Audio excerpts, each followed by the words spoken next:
can hold it back with your hand. So that's what light waves do. So they bounce back and they come back and enter your eye.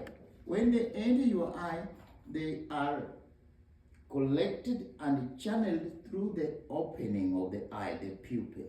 So the pupil is the window to the eye. So all the light beams that come from the object will come to the pupil and enter your eye. And that's not the end of the story.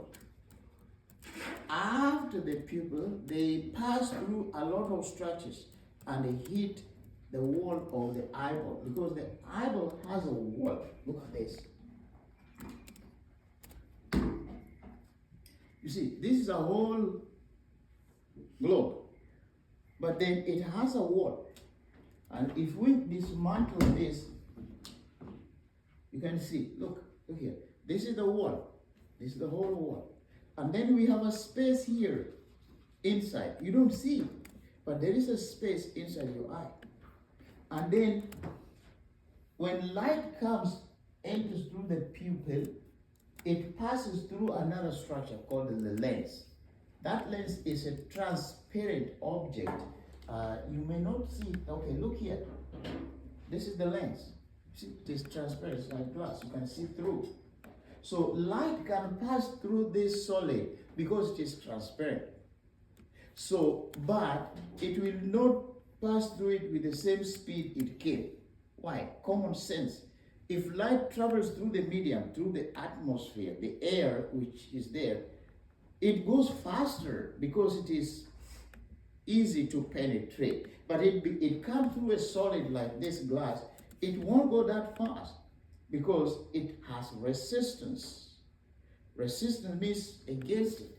So it will slow down. So the speed slows down. Look here, this is what happens. When light travels in a straight line and it hits a solid, a thicker medium, it slows down. The light beam will bend like this. Look, it goes like this, but then it hits it, then passing through it, it bends like this because the speed is slow. If the speed is fast, it goes straight. But if the speed is slowed down, it bends downwards. That does make sense? Okay, so after passing through the lens, the speed will be less faster than before it entered the eye. So it will bend, but it continues to go to the end of the other wall. Look at this, the end of the other wall is like this. So it will pass through here, pass through the lens and come hit the wall here. And if you see this wall, it has that yellow stuff. Can you see that yellow stuff? Mm-hmm. See that yellow? That is the nerve. That is the second cranial nerve. Which one is the second cranial nerve? Grace. Aiden, what do you call the second cranial nerve? We have done that. Makila, what do you call the second cranial nerve? Okay, nobody knows. You have to review the notes. The second cranial nerve is called the optic nerve. Optic. Optic means vision. If you go to a specialist for vision, a doctor, that's an optician or an ophthalmologist. So vision, optic nerve deals with picking up the nerve impulses.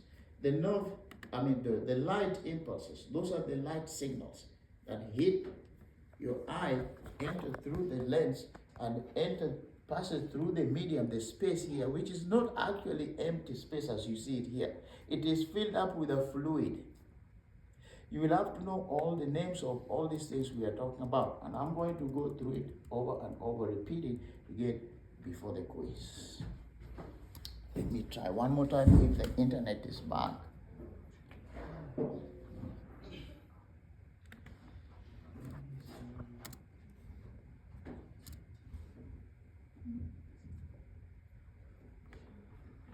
It looks like we have it back, but let me try.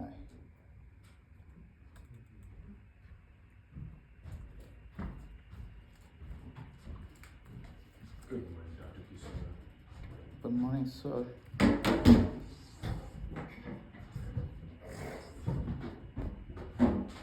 You're late, but you have to sign in.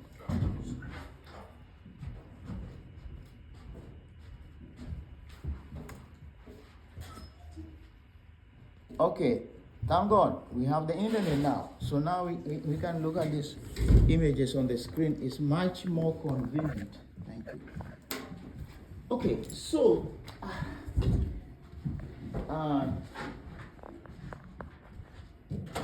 Gerald, you've missed a lot, but I'll do this and probably we review that. You'll catch us some of the things we'll talk about because you're almost halfway through.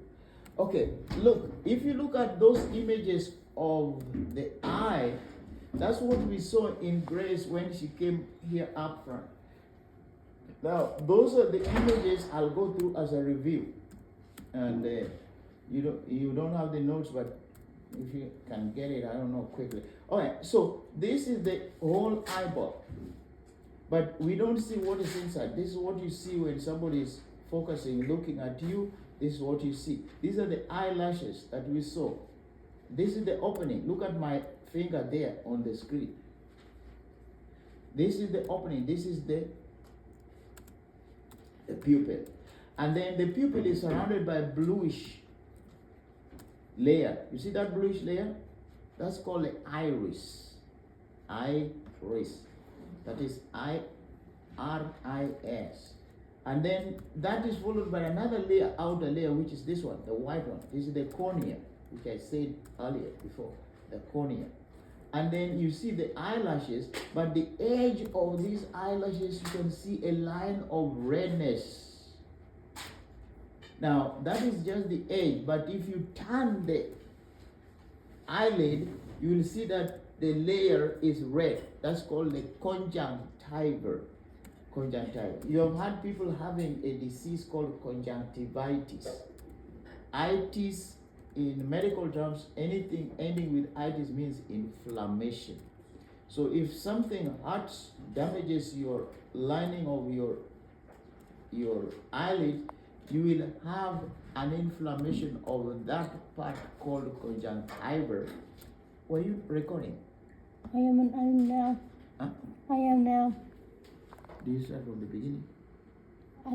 I missed it because you told me to go put your phone up. Okay, all right. All right, so that is when it is inflamed, it is damaged. Any damage is called inflammation. So any inflammation, whatever that part will end up with the suffix itis. So the damage to the conjunctiva is called conjunctivitis. It can be caused by many things. First, it can be an infection. It can be a bacterial, or it can be a viral infection. If it is a bacterial, we call it bacterial conjunctivitis. If it is viral, it is viral conjunctivitis. Or it can be allergic conjunctivitis. Allergy can cause it. And when it is allergic, it itches and you rub it, and then you look at the mirror, you see it is red, your eye. And some people will tell you have red eye. But that's what it is. All right, so we are done with the outer features. And then, Daryl, before you came, we had gone into the inside of the eye with the model. So now we shall review that for the purpose of your quiz. Make sure you know all the parts. Okay, let me bring up one of them here so that we can see the parts inside. What about, let me try this. Okay, perfect. So now we can see all the parts of the eye, both outside and inside. Now, here, this is where you have the eyelashes and the eyelid. And then this is part of the cornea. This is cornea, the white part of the eye. And then the inside is the conjunctiva. I don't know if it is labeled in the diagram, but it should. I don't see it, but I'll tell you what it is. How do you spell it? The type part? Conjunctiva.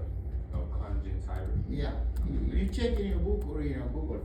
Okay, so then this is the lens that we saw. We saw it in the model. It is transparent like glass, and this is the space inside. And I told you this, that space is not just empty. It is filled up with fluid. You have to know the name of that fluid. We call it vitreous humor. But chamber here chamber means the space. Bless you. So we have two spaces, so we have two chambers. We have the vitreous chamber and the aqueous chamber. The aqueous chamber is right here. It is not labeled in that diagram, so poor diagram, but anyway, you know what it is. Aqueous is the front one, and the back of behind the lens is the vitreous. They are both chambers, and both of them are spaces with fluid, and that fluid is called humor. So we have vitreous humor and aqueous humor. Now, then we have the lens is supported by some muscles and ligaments. Now, this is the lens, and you see it is attached to the muscle here. This is a muscle, but it's a ligament. This is a ligament, this is a muscle. Just like the muscles in your skeleton. You see, all your muscles are tied to the bones. And the attachment to the bones is a tissue. We did that in chapter 1, chapter 11, and that's a ligament. A ligament is a soft tissue, but very strong tissue. So it's good for attachment, for tying the muscles to the bones so that they grab the bones tightly, so that when the muscles contract, they shorten, they can pull those bones and cause movement. So the same thing is happening here. So the lens is attached to the ligament which attaches to the muscles. And these ligaments, they can, together with the muscle, they can control the shape of the lens. Because this is not like a solid one that you see here. Look, this one is, in the model, is solid. But the actual one in your eye is not solid, it's a tissue. So that means it is flexible. It can change shape. This one cannot change shape. So the one in your eye can change shape because the shape keeps changing. You're not aware of this. These things happen in your body, but you don't even know. That is God's design, perfect design. Everything works together for you to make life comfortable. Imagine what you could do without your vision. Could be blind, could not see anything. You could not even come to school. You could not learn in this type of setting because you have to go to a special school for the blind. So thank God that you have your vision. So now a lot of things happen during the vision because the lens, as you see it, is not round. It's like I would call it maybe baseball or basketball. I don't know. You know the shapes. You are athletes. So look at this. This is oval. It's not completely perfectly round. And this shape can change. It can go like this and almost becoming round. From that, it can go to this. And that change of shape is determined, controlled by the ligament and the muscles. Because if these ligaments stretch, it will be thinner like this. It will be skinnier and longer like this. Look at like this. But if it pushes, it becomes round. So it keeps going like this all the time. Why? It has to do that to allow your vision to be accommodated. That's called accommodation. Because it has to accommodate the changes of the distance of the objects that you see, so that they can fall in the right place in the retina and they can be picked up by the optic nerve and be taken to the brain and be analyzed. So when these signals come to the brain, the function of the brain, as we said from the beginning, the nervous system is the function, control, and regulation and communication. So it regulates, it controls, it determines what to be done. So the brain will analyze that signal. And then when it comes up with analysis, then it tells you what it is. That's how you know. If you look at an object, how do you know it is red or white or blue? The brain tells you. Because the brain will collect all those waves, light waves that come to your eyes, and then when it goes to the brain separates them into different waves. Because the white light that you see here has 7 different wavelengths. And each of those 7 wavelengths are different colors. And that's what you see when there's a rainbow, you have 7 colors. The 7 colors are because the light comes from the sun and there is rain here in the middle. So rain is liquid, fluid. So the light passes through from air, which is a less denser medium, to water, which is a thicker medium, then it slows down. And as I said earlier, when light waves slow down, they separate, they become water because they start to bend here. So that's what separates the 7 wavelengths, and then they can be isolated. And then when it passes through the rain, on the other side, you see the rainbow. So, always, you will only see a rainbow if there is sunshine and there is rain at the same time. You never see a rainbow if there is no rain. Do you follow that? Does it make sense? Okay, so this is what happens in your eyes. That's why you see the colors, different colors. Because they come into your eyes and they get into the brain separates those wavelengths into their different colors. And then you can see each color individually. Some people have a defect. A defect means disability. They are not able, maybe they are born that way or they have developed it because of some reason. So the part that does that in your brain is not working. So they cannot differentiate some colors. They cannot see colors. So we call them colorblind. Now, some people are colorblind to blue or to red. Now, if you are colorblind for both, you can't drive. Because you can come to a traffic light, you don't notice the difference. It is red, but you don't see it. You just drive through. And you kill yourself and kill other people. So that's why when you go to get your driver's license, they give you a test for color blindness. They test that your vision is perfect, is correct, so that you're not going to cause accidents.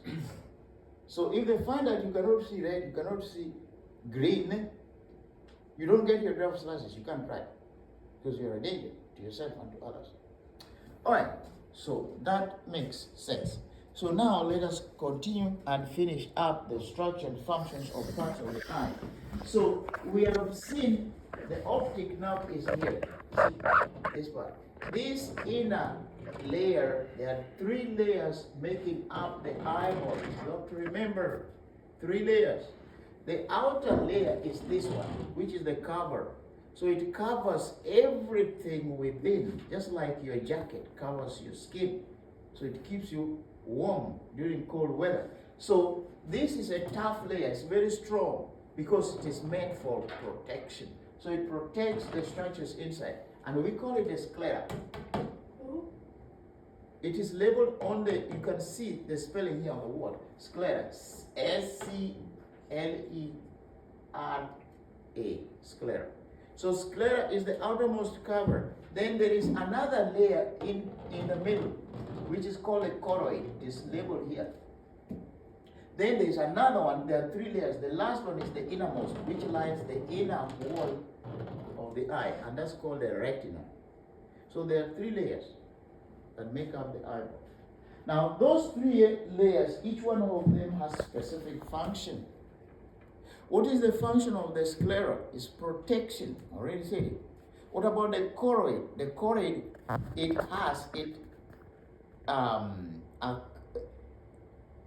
it is composed of the blood vessels, because your eye is a living organ, so it needs nutrients, it needs glucose. You see here we have glucose, which comes from the carbohydrate food that you eat, the sugar, C6H12O6.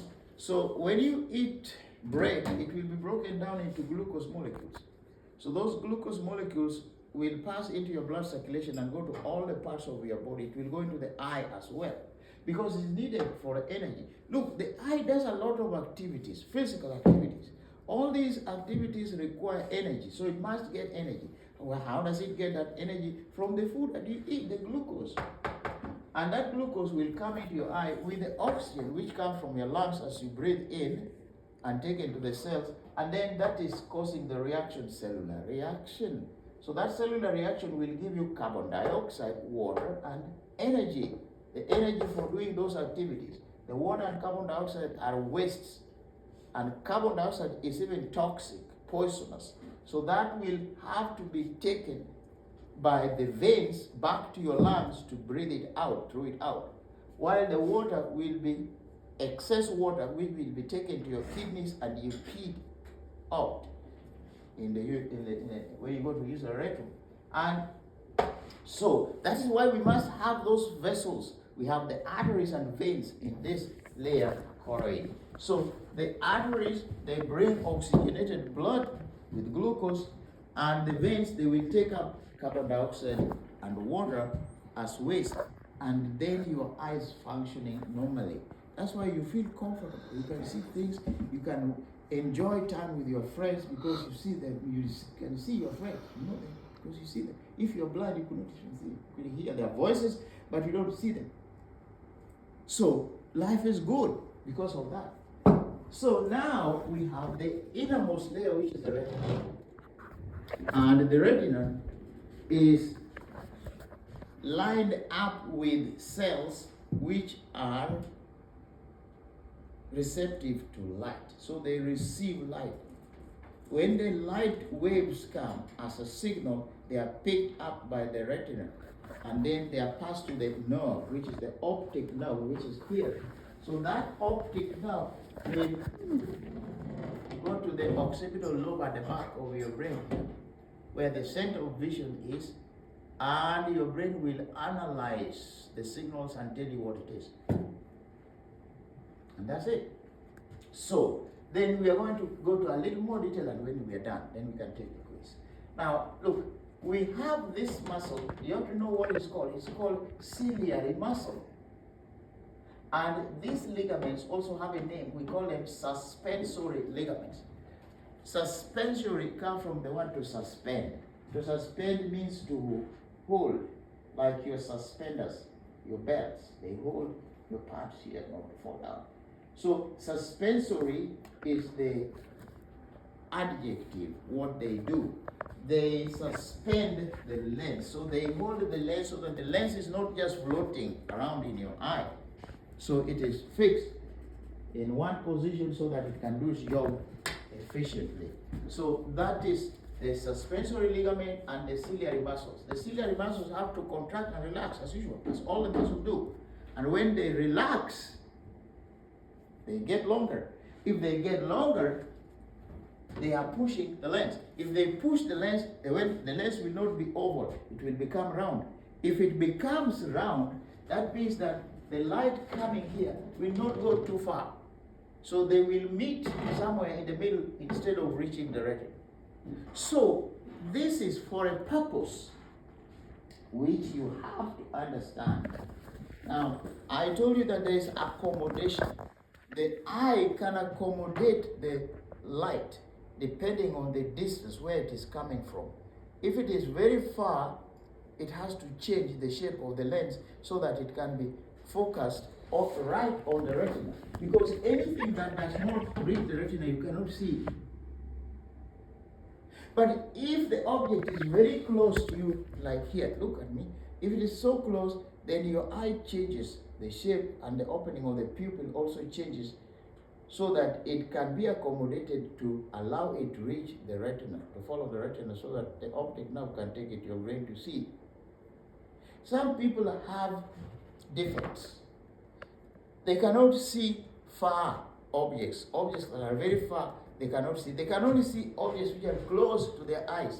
So we call them short-sighted. So short-sightedness is a defect of vision because you cannot see things very far away.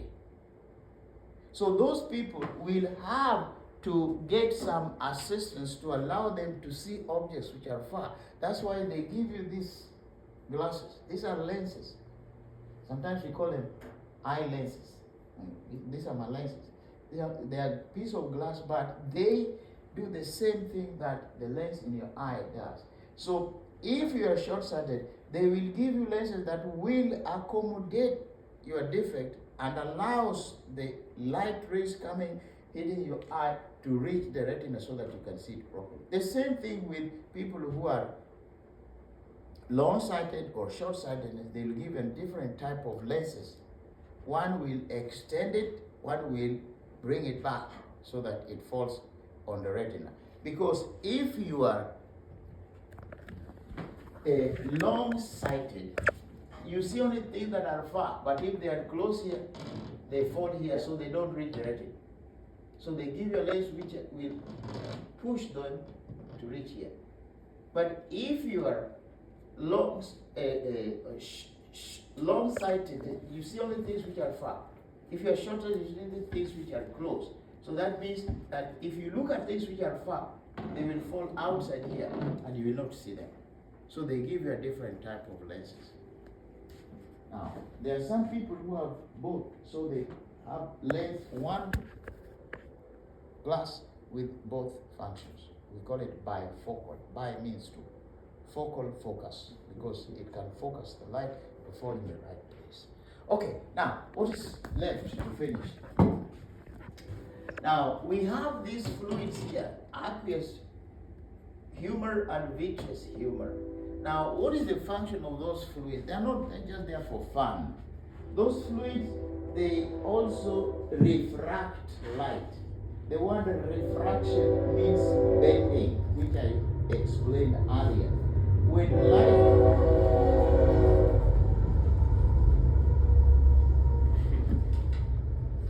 thank God, it's gone. Alright, so when light travels, it travels in a straight line. Look, straight line. But it hits a medium, it depends on the nature of that medium. If it is solid, it will not pass through easily. So if it is transparent, it will pass, but it will pass with difficulty, so it bends, not the same speed. So it goes down like this. Michaela, are you watching? It goes like this. Instead of going like this, it goes like that. So here, when it comes and hits the lens, you see here first, this is air. It enters the eye. Before it passes to the lens, there's pupil here, and then there is this space here, which is the aqueous humor, which is fluid. That fluid is a thicker medium than air, so it will bend. But the bending is increased by the lens, because the lens is solid, so it will bend it even further. So when it bends it further more, then it will bend more. So that straight direction will change, it will go like this. And if there's another one, there are two, there may be two here, there may be one on top and the one at the bottom, but there are so many in between. So this one at the bottom will also change, will come like this, and they meet with that one here, and then meet at the retina. Then that is what the purpose, that is what will allow you to see. So they go like this. Okay. If they were going all the way straight without bending, look, this is what could happen. So they could not meet. So they could not be focused here on the retina. So you will not see nothing. You will not see anything. So, but since they bend and then they meet, look, they bend down and up, they meet here. So you can see things there. Because they are on the retina, and the optic nerve pick them up to the brain. That's what allows you to see normal vision. What is left?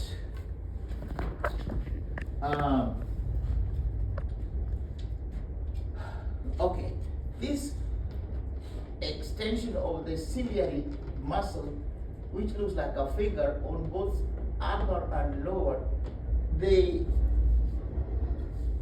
close or open the pupil so that your pupil can change the aperture. The aperture is the opening. It can be wider or narrow. Because if these two fingers come like this, look, if they move towards each other like that, it will be narrow. So the pupil will be called pinpoint, like a point of the pin, just a dot. But if they move away from each other, then it becomes wider.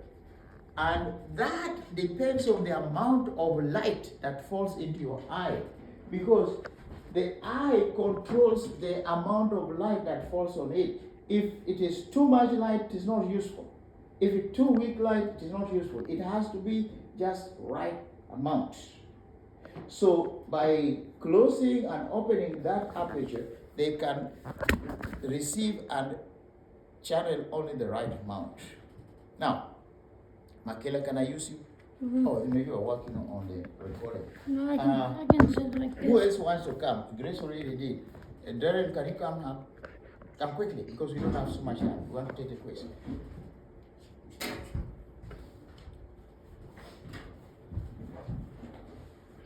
Okay, now, David, take out your glasses for just a minute. So, look straight on the wall. Now, if he's looking straight on the wall, if you are closer to him, you could see his pupil and you can see the opening in the middle. Now, if now I come with a spotlight, like a bright light, and put it close to his eyes, you will see the pupil move this way. Oh, it becomes narrower and smaller. Because that bright light is too much for the eye. His eye does not need all that light. It is disturbing. So it will limit the amount that goes into the eye so that you can see straight. So the pupil narrows like this to almost to a pinpoint. And then when I remove that light, it widens back again. So the pupil keeps moving like this. This, depending on the light that's coming. If you go out and look at the sun, it goes like that. If you look at in a dark room, it goes like this. Wide, narrow, wide, narrow. Thank you so much. Fine. So, I think we have almost covered everything in the structures and the function of the eyeball. Any questions? Now you see they have here a blind spot. There's a point here, a dark point, and they call it blind spot. That point, if the signal comes there, it is not detected. Because it is, the signals have an area, like a circle. So in the middle, there are no cells. We have two types of cells in the retina that pick up the light signals. You have to know that. One type is called rods. They're like a rod. You know which piece, a rod? Like this, a rod. Straight, solid. And the other ones are called cones. A cone is just like see ice, when you, ice cones, or a funnel, you see, like those orange things that they put on the road to block the road, they are cones. So they are like this, and like that. So these cells are called cones, they have that shape. But the ones that are rods are like this, they're different. So each one deals with the type of light that is coming to your eye. If it is bright light, it will be the cones that are working with that. If it is dim light, it is the rods. So they keep changing, alternating jobs, depending on where you are. If you come out from bright light, from outside when it is daylight, and you get into a dark room, you don't see anything. But if you stay for a little while, you start to see a little bit dimly. You start to see things. Because they have changed the shifts. So the cones have handed over to the rods. So the rods are now helping you in a dim light to see. Because they have chemicals.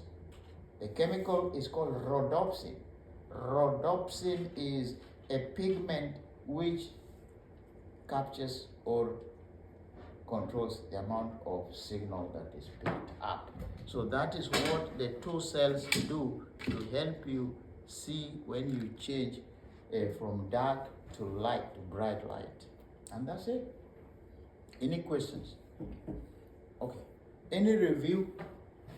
Make sure you